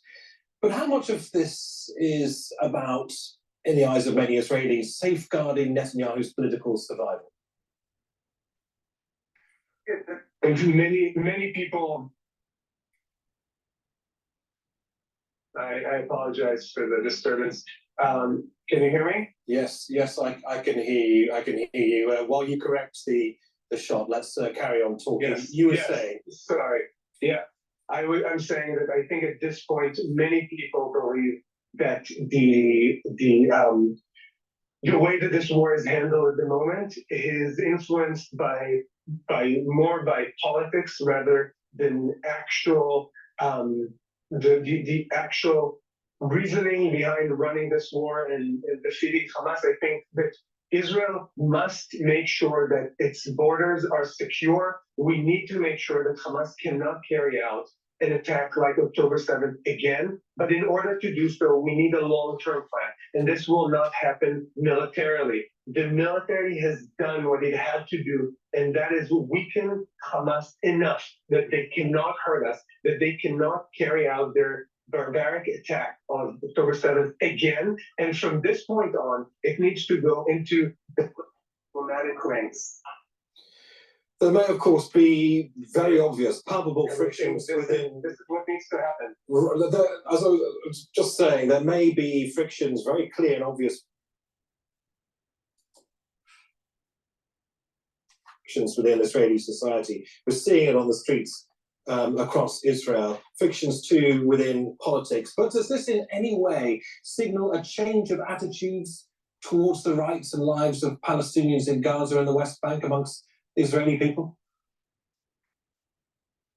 I think that, the Israeli liberal camp has been very much speaking about the lives of Gazans. I think that many people in Israel do see that there is a people on the other side of the fence. They do see that not only there is a people, that they're, human beings, but that these human beings will be for the not just near, also far future, the people that we will be sharing this piece of land with.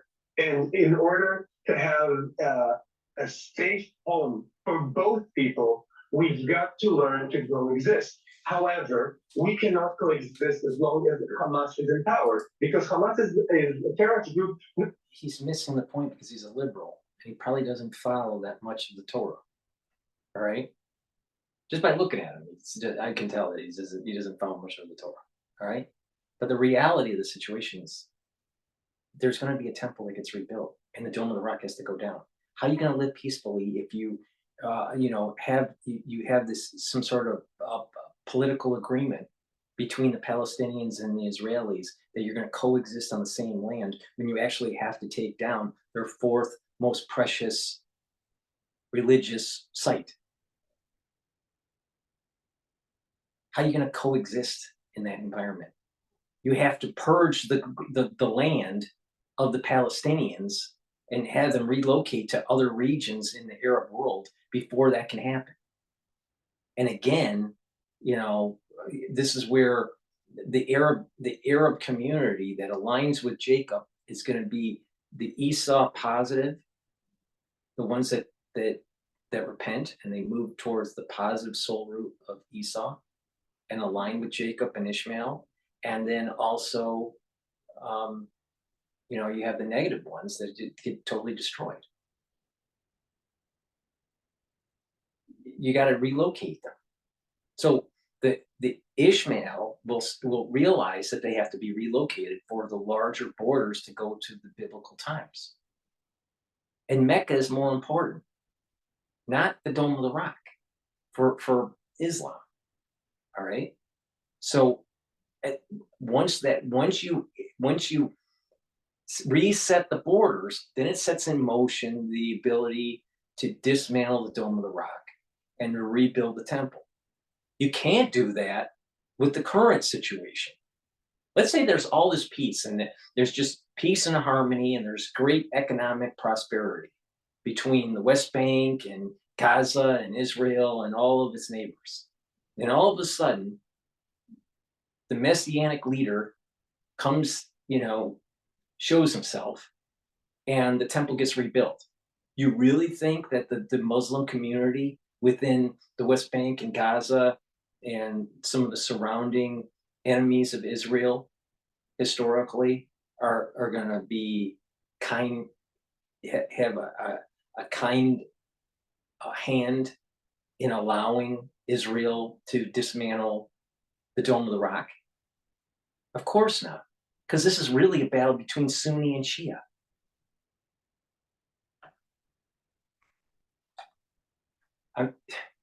You can't have a temple rebuilt in a peaceful environment when you have a fractured landmass in Israel between the Palestinians and the Israelis.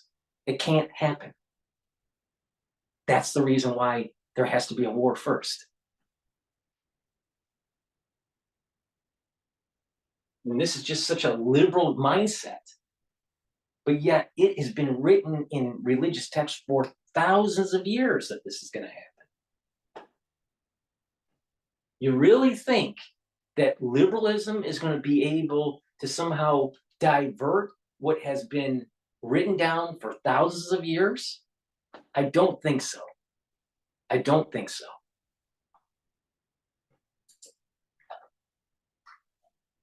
Only outwards towards Israel. It's also a terrorist group inwards. If we think about what it has done in the past 20 years since it got to power, 18 years since it got to power, it hasn't invested in the people, in infrastructure. It has invested in fighting Israel instead of taking care of its own people.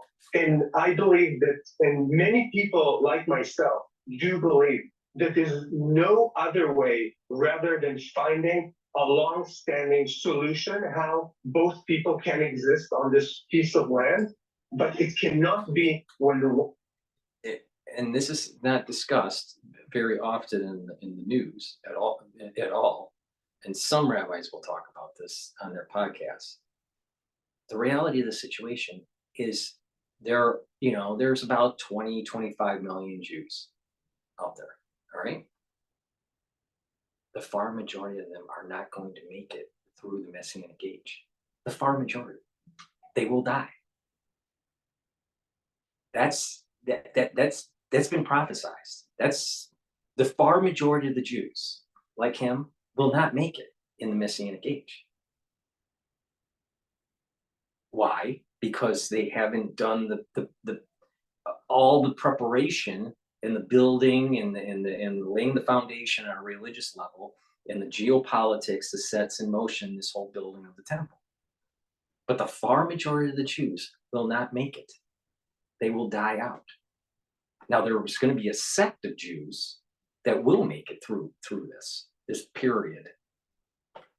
Now this is how it gets into the crazy stuff where you have certain very religious people that take on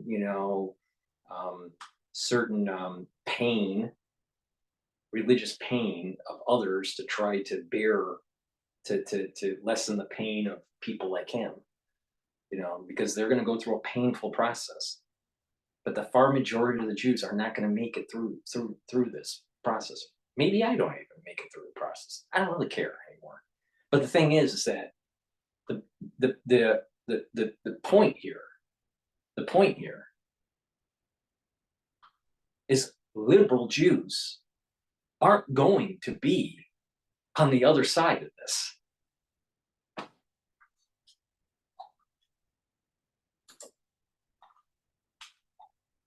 Side is claiming that there's no room to the other side, and that, by the way, is a criticism that I have on both sides of the fence.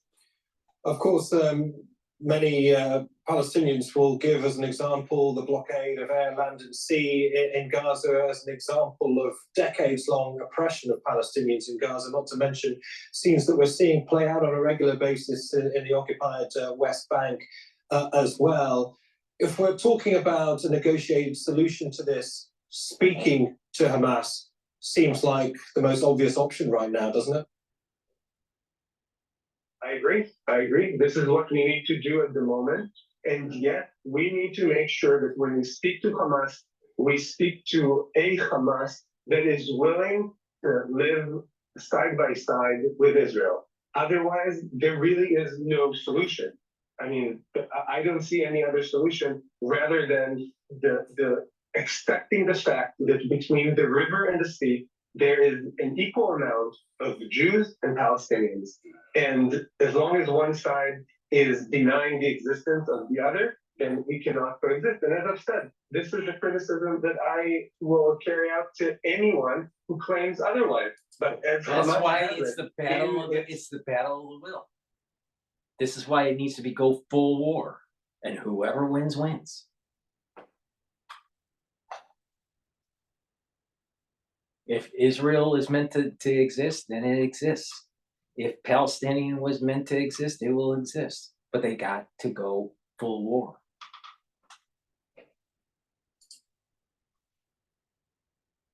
agenda to destroy Israel, then of course in the very near future, we've got to make sure that we reach a ceasefire and that we get all the hostages out, which is the most urgent matter. And then once we start looking into the long future, that's further into the future, we need to make sure that there's a new regional agreement here that Hamas is either willing to live side by side with Israel or is replaced. Okay, Udi Goran, leading member of the Hostages and Missing Families Forum. Many thanks for joining us on Al Jazeera. Please go to my store, the-studio-reykjavik.com, and get the NAC. NAC will bring up your glutathione levels. Glutathione is a strong antioxidant. It is synergistic with C60. I'll talk about C60 in a minute here. But NAC brings up those glutathione levels. It's an antioxidant. It'll also help to protect your mental health. All right. A lot of people that have ADHD or they have anxiety, this has a tendency to mitigate some of those issues.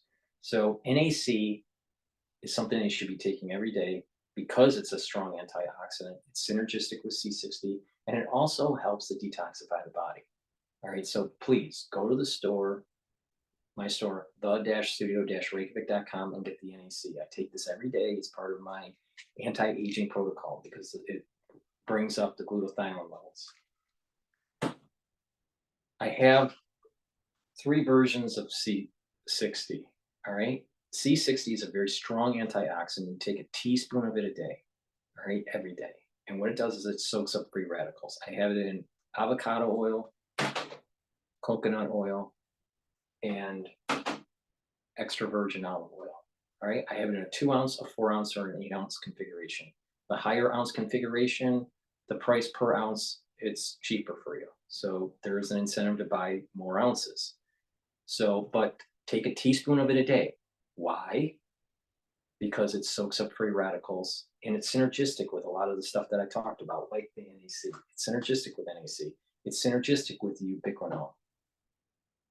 All right, so please go to my store and get the C60. It's a carbon molecule.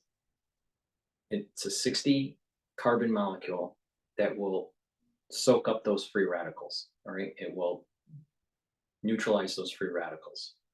Free radicals cause damage to your cells. So if you're soaking those free radicals up, then you have less cellular damage and your mitochondria will be healthier. You'll have more ATP.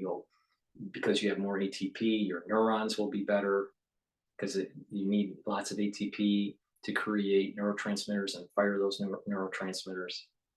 You need a lot of healthy mitochondria in your neurons. So C60 does that. It helps your mitochondrial health. It will, over time, what you'll notice is that you're aging slower and your tissues are performing better and your organs are performing better. So it's really important to take C60 every day, teaspoon every day.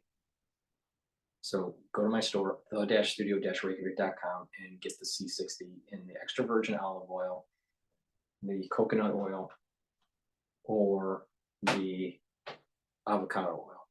So please go to my store and get the C60. It's a great product. It's part of my anti-aging protocol. And by doing that on a regular basis, you're going to be able to boost up your immune system too, because you're building up more ATP and you're making your mitochondria healthier.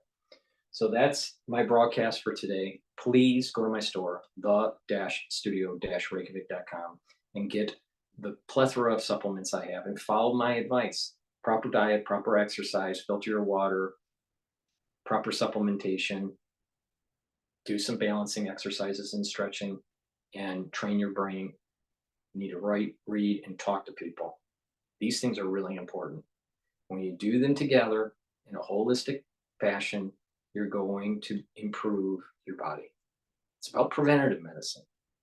All right, you want to prevent problems from arising.